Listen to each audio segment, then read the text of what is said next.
G'day guys, welcome back to another video with Anna here from Fantasy Take TV. Today I'll be doing another FPL video and we'll be rating some of your teams. So some of the Discord members, the common Discord members that have been around for a while have sent in their teams, and I'm just going to go through and see what I think at this early stage. Of course, there's still a few weeks left until the season begins, but thought we'd look at what some of the teams look like. There's a few different ones in here. I'll preface that. I've had a look at a couple of them, but there's still some that I haven't really looked at. So it will sort of be first impressions and see, if there's a couple of things I'd change or what I don't like. So let's get straight into it. I think there's 8 now, and then I'll probably do one next week, and maybe even a third one, maybe one each week until the season starts. So if you want to get your team in, join the FTTV Discord. Link will be in the description as always, and get involved. So we'll start with Murph's team here. So he's got Mendy in goal, Trent, Laporte, Mings, Tomiyasu, Mo Salah, Martinelli, Neto, and then he's got 3 up front with Kane, Jesus, and Haaland. So again, a cheap bench, 4-man keeper. That's nice. That's fine. Andreas looks to be the best of the 4.5 mids, and then a couple other cheap players. So first impressions are,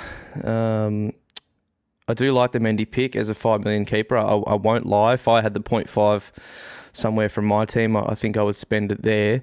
But I wouldn't be hesitant to drop him down if you needed a 0.5 somewhere and just go with a Raya or a Sanchez. So I've sort of said my piece on the keepers. If you maybe have a team where you've got that 0.5 and there's nowhere else that can make a difference, I don't mind putting it into Mendy, but it'd be like the first place that if I was making changes and needed 0.5, I would probably take it from the keeper. So probably won't say too much more on the keepers from here. Trent, I think, is a lock and should be in everyone's team, but no Cancelo is slightly concerning. I know Laporte's pretty good as an option himself. He's pretty much nailed. Whereas if Cucurella comes across from Brighton, people could make an argument that Cancelo might get rotated more, and that's probably later in the season though, when Champions League, if they go deep in that and other competitions, they have options there to play Walker on the right, Cucurella on the left, and give Cancelo a rest in the league. But I still think early on he'll play pretty much every game, and even if Cucurella comes in, whether that's Cucurella on the left and Cancelo on the right, and I have read stats that Cancelo actually plays better on the right. He gets more forward, he gets into the box a lot more, so it might even be better for him playing on the right. So look, there isn't really any way you can take $1 million. This is a 3 premium team, and I've seen a few of the Discord members trying to go for one where it's got Salah, Kane and Haaland, or maybe even a Son, but it's got 3 of those big boys, and you just, for my liking, you have to take too much of a hit elsewhere. With no Cancelo, I don't really like Mings. I'd like him to be a 5 million defender, like a Cash or someone. And I've also seen reports that Mings may not even be first choice. They do like Konza there, and they just got Diego Carlos across. The thing is with Mings, he was captain, but it doesn't sort of guarantee his spot. But yeah, I mean, it could be another 4.5, I guess. And then the other sacrifice here is that you don't have an 8 million midfielder, which I think will be a really important spot for the season. And whether or not you nail that certain mid from the start, I think having that 8 million mid and making it easy to switch to the one that seems to be the best choice a lot easier, whereas you don't really have that option here. You'd have to probably drop a Jesus and make 2 transfers. So maybe it's something to think about if you want to cover off that position or have one of the 8 million mids, because all 7 of them are great options. Maybe drop a Jesus and just have an 8 million mid there, which you can easily do. So not a bad team to start. I don't mind it. I just think a 3 premium team's a bit hard to sort of cover all bases from what I've seen. And I think Theo's got one of his own. So a little bit different here. He's just gone big at the back or bigger at the back than what Murph did. So Raya I like the big at the back. It does look very good. It is a lot easier to get more premium, so to speak. There's the top defenders are still cheaper than, say Trent, the best defender. It's only 7.5, whereas all those 8 million mids, of course, are still more expensive than him. So it is easy to get a lot of good defenders into your team. So I do see the appeal, but again, another team that doesn't have that 8 million midfielder. It's got the 3 premiums. Kyle Walker, I guess we just have to wait and see. He's a fine pick if Cucurella doesn't come across, but of course, if he does, it sort of lessens that. But I'm sure Theo's aware of that. So, look, it's another good team. I don't see anything wrong with it. It's just the three premiums are just really hard to wrap my head around how that's going to work. I know it looks appealing, having all those guys, and I just think, for instance, let's say it's Kane and Neto. I think an 2 or probably 2 8 million mids you get out of those two, because Kane's 11.5 and Neto's 5.5. So there's 16. I think the 2 8 million mids honestly score as much, if not more, because look, if Neto does well, then that obviously helps a lot. But if he doesn't really do much, you're really relying on Kane to absolutely bang, and you probably need all those premiums to absolutely hit the ground running for it to be worth it. So look, it's not out of the question that they could do that, but I just think I like a more spread team at this point in time. But look, it could work. Who knows? We'll see how that changes, of course, in the next couple of weeks. Now, Diamond. I've been trying to fix this guy's team for a couple of or about a week already, but he's still got those 2 5.5 million mids. I mean, the rest of the team and players I like a lot. I like those defenders. I do like Matty Cash, and I do like that he's got 2 of those 8 million mids. It gives a lot of flexibility, but this cash needs to be spent a little bit differently between Ramsey, Gordon, and even the bench. You got a 4.5 defender on the bench, a 5.5 forward is not needed. So I'd downgrade your bench defender to a 4 million, Nico Williams. That's an easy one. I'd downgrade Edouard to just another 4.5 forward. There's 1.5 million that you've already got from just off the bench. And then what you can do is rejig Gordon and Ramsey, to get maybe another defender in, or maybe try and get Jesus up forward, or just rework a couple of things. I'd probably, I forgot about Edison. I'd grab $1 million off Edison as well, get a 4.5 keeper in, and then you got 2.5 million to just go and fix your team and get another a very good player in. So that's my advice. We'll see if Diamond does it. He's too stubborn to probably change, so it probably won't happen. But yeah, Niblo, what's he got? He's got Raya in goal, just good defense. Can't fault any of that. I think I've seen Trippier as a bit of a popular option. I think Newcastle have a couple of average fixtures in the first 5, but other than that, the rest are pretty good. So as long as you're okay fielding him for those, then that'll be fine. I like the rest of the team. Yeah, I like Salah. I like Martinelli. Look, people have asked me, is he nailed or not? I'm not 100% certain, but I'm pretty certain that he's ahead of Smith Rowe still. I don't see why that would have changed towards the end of last year. He will miss a game here or there, or miss a start, but come on and feature. But it'll be 80-90% for Martinelli, unless some reason in pre-season he loses his spot to Smith Rowe. But that wasn't the case at the end of last year. Smith Rowe got injured, Martinelli came in, and then he took the position and ran with it. So I don't see why that would change. Mahrez, look, the 8 million mid and who it is that you have at this stage is still up in the air. But I just like the fact that you've got one. And then Jesus and Haaland up top. I don't really see where you can go wrong there. So, no, I like this team a lot. This is why big at the back looks so good. And I do like the big at the back whilst keeping an 8 million mid in there and still got those 2 forwards. So, to be honest, this is a good structure, a structure I like a lot. So, I think I've had a similar team where instead I've had Cash over Trippier or something minor like that. So, no, good team. I do like that.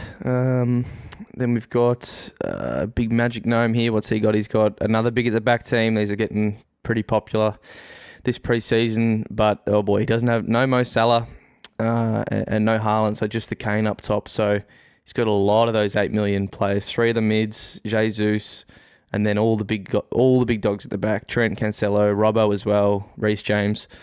it looks good. It looks balanced. But I still think, yeah, you need the two premiums at least. I can't.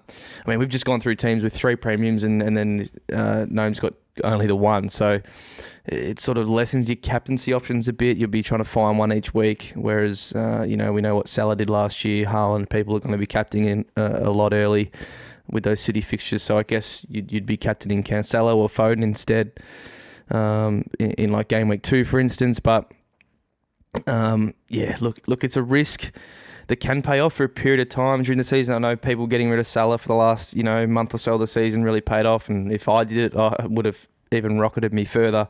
But it's just not a risk you need to take in game week 1 to try and get ahead straight away. It's just, you got to play the game a little bit slowly than that. It is an absolute marathon, 38 game weeks and rounds technically. And it's just not something you can just...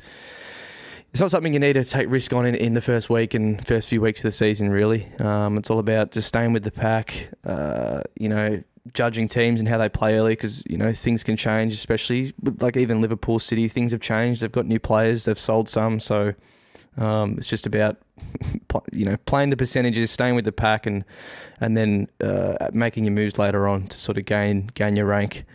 So I don't like doing this early, but look, it does spread the money around a lot, but no Mo Salah, and it would scare me a lot.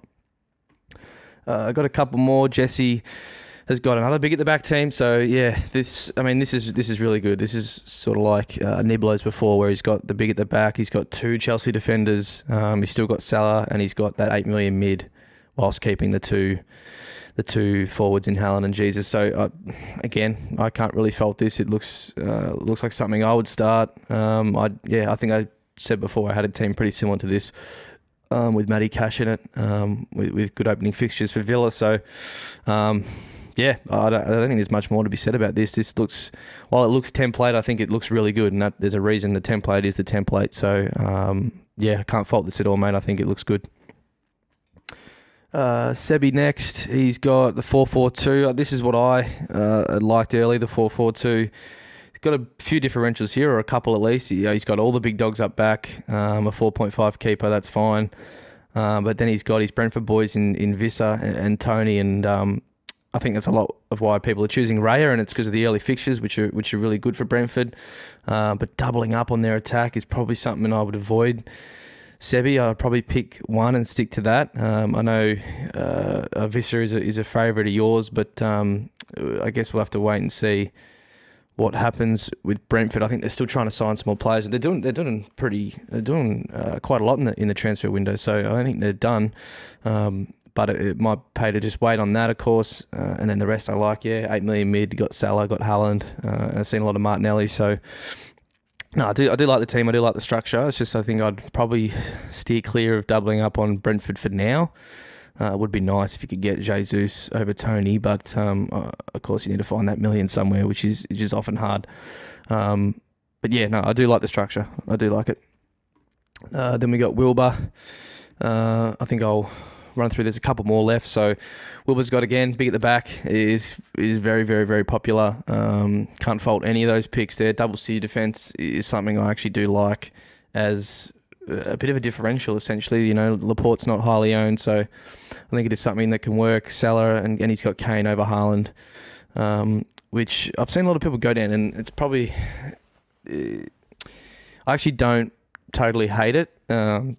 Kane's proven Premier League player for years and years and years, whereas Haaland's coming across, of course, and there's just a bit of unknown there, but the ownership is scary. The effective ownership will be scary. Game week 2, who are you captaining in this side? I guess it's Cancelo, and Haaland will have bloody 130% effective ownership. So it will really test your patience that week, while Spurs have Chelsea, I think, away. So it is tough, but I guess if it's a risk you're willing to take early, then you take it. But could definitely backfire. But I actually don't hate it totally. If you're willing to take that risk, then why not? And then I guess Neto we should speak on. He is the most popular of the 5.5 mids at this point in time. I don't totally love it, but I do get it. I do totally get it. At the same time, with the fixtures being good, I think 4 of the 6 are really, really good. He's only 5.5, and they really sort of missed him last year in their attack. Due to injury. So look, we'll see throughout preseason what they look like. I think Fab said in our Discord, who's a Wolves fan, that he's really not even nailed yet. Probably needs to get through preseason and show that he can lock down a position. So yeah, we'll need to wait and see. And then Locke's got his last team that we'll look at today. 4.5 keeper. Yep, I like that. And then the 4-4-2 structure, similar to Sebi before, but instead of, I think Sebi had Robbo in defence, he sort of saved a bit of cash there down to, I think, Perisic or whoever Seb didn't have, and then instead he's got Rashford in there as sort of a more expensive midfielder. And then Jesus, of course, over Seb's Tony. So it's I do like the spread of this cash a bit better. Obviously, we need to monitor Rashford throughout pre-season, see what sort of happens with Ronaldo, see what their setup is. Up top, Sancho looks really good, but of course you need to find an extra $1 million for him. And then you got Triple City. The only thing about this team is you don't have Triple Liverpool, which with their really good early fixtures could be a detriment. They get Fulham first up, they get Bournemouth in game week 4, so it is really good. But to only have 2 of their players might be a bit of a detriment. But we'll see. I think you can still easily get Diaz from Mahrez, or maybe go a Rashford down to someone and get Robbo in defence. Then it's probably pretty easy to get a third one. But there's obviously still a lot of water under the bridge to go, and we'll see how that finishes up. So that's the first lot of teams to rate. If, as I said, you want to get onto the next episode of this, I'll probably do it in another week's time, next weekend, and do that again. And then early next week, I'll probably be looking at doing just sort of an FPL resources video. So all the things that I bookmarked just to look at your rank, ownership, price changes, stuff like that. That is really important to have a successful FPL season. It's not as easy. All this stuff isn't accessible really on the website. So definitely a video I'll do next week just to sort of show everyone the resources and what's needed and how to use them.